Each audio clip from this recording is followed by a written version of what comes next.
Hi, this is Carrie Green of Carry Through Coaching and Organizing Services, www.carrythrough.com. I sent out an email recently asking people what was the biggest challenge when it comes to organizing and getting rid of the clutter.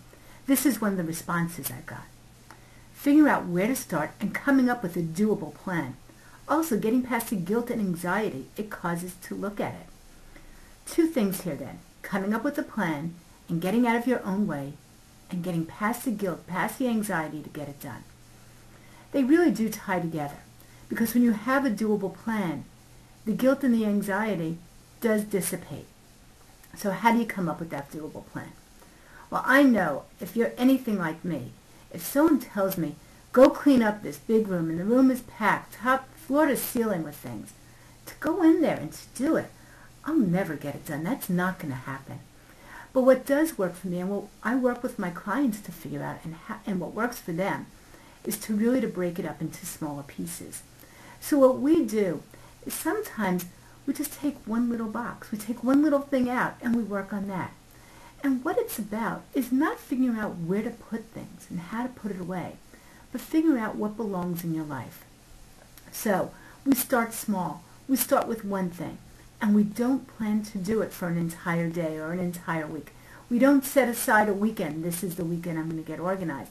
But what we do instead is we start to create a small little pocket of time in your daily activities, in your daily routine, where you're going to tackle this clutter, tackle the disorganization, and start moving it forward. So maybe you've got that room filled top to bottom with things. What can you do? You can take one box out and work on that box until it's done. Maybe 10 minutes a day. I'll actually tell clients, if you're really into music, which a lot of my clients are, to work on it for 5 songs, or 5 minutes, or 10 minutes. 2 pieces of paper, 10 pieces of paper, whatever it is. But make it so that you're going to do it.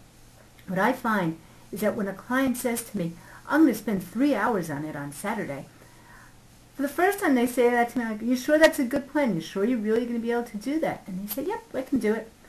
And then what often happens is they come back to me and say, Carrie, didn't get to it, this happened, that happened, I got distracted, I just couldn't do it. But when you start with really small chunks, 10 minutes, half an hour, maybe an hour, it becomes a lot more doable and a lot more reasonable because that's the kind of time you can schedule in on an ongoing basis. I hope you found this information helpful. I encourage you to go on over to my website, and there you can pick up the free e-course, which is 4 steps to getting organized, create space, calm the overwhelm, and reclaim your freedom. My website is www.carrythrough, which is CARRIETHRU.com. Hope you're having a great day, and I'll be speaking to you soon. Bye for now.